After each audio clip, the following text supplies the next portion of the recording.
বন্ধুরা, তোমরা সবাই কেমন আছো? আশা করি তোমরা সবাই ভালো আছো। আজকে আমরা দ্বিতীয় শ্রেণীর প্রাথমিক গণিত বইয়ের দ্বিতীয় অধ্যায় যোগ ও বিয়োগ নিয়ে আলোচনা করব। এখানে দ্বিতীয় অধ্যায় বলছে যোগ ও বিয়োগ। তোমাদের প্রথমে বুঝতে হবে যোগ এবং বিয়োগ আসলে কি। আমি যদি তোমাদের সহজভাবে বলি, যোগ হলো একত্রে করা। অর্থাৎ মনে করো আমার কাছে ৩টা কলম আছে এবং তোমার কাছে ২টা কলম আছে। এখন আমি যদি বলি যোগ করো, তাহলে তোমার কাছে ২টা কলম এবং আমার কাছে যে ৩টা কলম একত্রে করলে ৫টা কলম হবে। এটাই হলো যোগ। আর বিয়োগটা কি? বিয়োগটা হলো মনে করো এক জায়গায় ১০টা কলম আছে। এখন তোমাকে বলা হলো ১০টা কলম থেকে তুমি ৫টা কলম বাদ দাও। তাহলে ১০টা কলম থেকে যদি আমি ৫টা কলম বাদ দিই, তাহলে আমার কাছে আর থাকবে কয়টা? ৫টা কলম। এটাই হলো বিয়োগ। দেখো আমি তোমাদের দেখাই।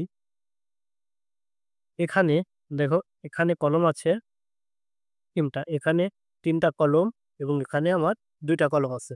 এখন যদি তোমাকে বলা হয় যে তুমি যোগ করো, তাহলে যোগ করা মানে একত্রে করা। অর্থাৎ আমি সবগুলো একত্রে করলাম। এবার আমি দেখি কয়টা কলম আছে।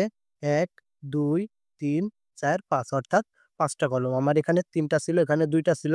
যোগ করে আমার কয়টা কলম হলো? ৫টা কলম। আর বিয়োগটা কি? এখানে ৫টা কলম থাকলো। এখন তোমাকে বলল ২টা কলম বিয়োগ করো বা বাদ দাও। তাহলে আমি ২টা কলম কি করলাম? বাদ দিলাম। এখন কয়টা কলম থাকলো? এখন থাকলো আমার ৩টা কলম। তাহলে এটা হলো আমার কি? বিয়োগ। এখন চলো বইয়ে কি বলছে আমরা পড়ি।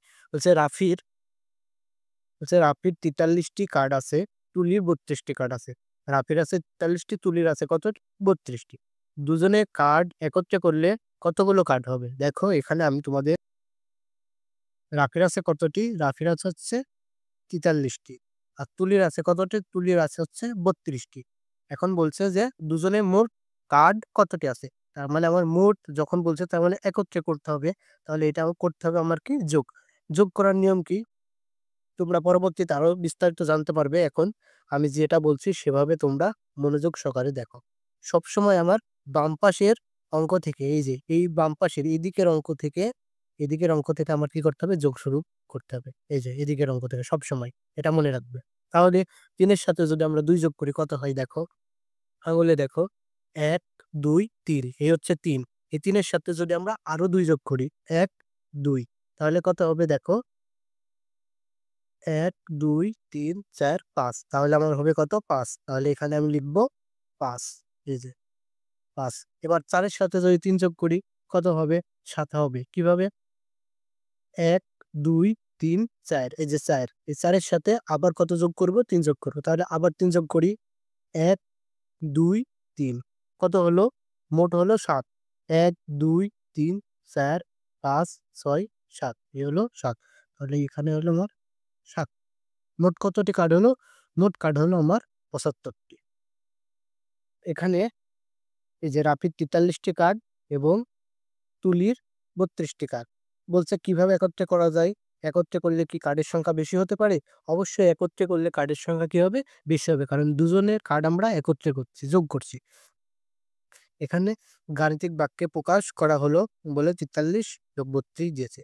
এখানে দেখো আমরা প্রথমের দিকে প্রথম অধ্যায়ে পড়ছিলাম ১০ এর দল অর্থাৎ ৪৩, ৪ ১০ ৩ ৪৩। তাহলে ৪ ১০ অর্থাৎ ৪টি হচ্ছে ১০ এর দল এবং ৩টি হচ্ছে এককের দল। ঠিক ৩২, ৩ ১০ ২ ৩২। তাহলে ৩টা হচ্ছে ১০ এর দল আর ২টা হচ্ছে কি? এককের দল। এখন কি করছে? ১০ এর দলগুলা একত্রে করছে। তাহলে উপরে ১০ এর দল কয়টা? ৪টা। নিচে ১০ এর দল কয়টা? ৩টা। তাহলে মোট ১০ এর দল কয়টা হবে দেখো? ১০ এর দল হবে ৭টা। ১, ২, ৩, ৪, ৫, ৬, ৭। আর এখানে এককের দল প্রথমে ছিল কয়টা? ৩টা। আর নিচে আছে কয়টা? ২টা। তাহলে মোট কয়টা? ৫টা। এই যে তোমাদের বোঝানোর জন্য এভাবে দেখাইছে। তাহলে এই যে আমি যেভাবে যোগ করলাম একক মানে বাম পাশের অঙ্কগুলো আগে যোগ করব। ৩ ২ যোগ করলে ৫ দশক, ৪ ৩ যোগ করলে ৭ ৭৫। এটাই তোমাদের বোঝাইছে। নিচে বলছে ৩২ যোগ ১৬ কিভাবে যোগ করা যায়? কত ৩২ যোগ ১৬? দেখো ৩২ ১৬ যোগ। আমি তোমাদের বললাম সবসময় বাম পাশে অর্থাৎ একক স্থানের অঙ্ক থেকে আমার কি করতে হবে? যোগ শুরু করতে হবে। আমরা জানি প্রথমে যে থাকে একক, তারপরে আসে দশক, তারপরে শতক, তারপরে হাজার, তারপরে অযুত, এভাবে পর্যায়ক্রমে যেতে থাকে। তাহলে আমরা একক অর্থাৎ বাম পাশে যে অঙ্ক থাকছে সেখান থেকে আমরা শুরু করব। তাহলে ২ আর ৬ যোগ করলে কত হবে বলতো? 2 আর 2 যোগ করলে কত হবে 8 কিভাবে দেখো 1 2 এই 2 এর সাথে আবার কত যোগ করতে হবে 6 করি 1 2 3 4 5 6 এবার মোট কত হলো গণনা করি চলো 1 2 3 4 5 6 7 8 তাহলে কত হলো 8 এখানে আমরা লিখব 8 তার পাশে কত আছে 3 1 3 এর সাথে 1 যোগ করি দেখো 1 2 3 এর সাথে কত যোগ করতে হবে 1 1 যোগ করলাম মোট কত হলো 1 2 3 4 মোট হলো কত 4 এই যে 48 তাহলে 32 এর সাথে 16 যদি আমরা যোগ করি তাহলে আমাদের হবে কত 48 এখানে বলছে যোগ একক স্থান থেকে শুরু করতে হবে মানে সবসময় বাম পাশ থেকে অর্থাৎ একক এই একক স্থানীয় অঙ্ক থেকে শুরু করতে হবে একক দশক শতক এগুলো আমরা প্রথম অধ্যায়ে পড়ে এসেছি তোমরা যারা এখনো ক্লাসগুলো দেখোনি তোমরা ক্লাসগুলো দেখে আসতে পারো একক স্থানীয় অ একক স্থানীয় অঙ্ক থেকে আমাদের কি করতে হবে যোগ শুরু করতে হবে এই যে এখানে করছে 2 আর 6 যোগ করে কত হয়েছে 8 3 1 যোগ করে কত হয়েছে 4 তাহলে আজকে এ পর্যন্তই তোমরা সবাই ভালো থাকো সুস্থ থাকো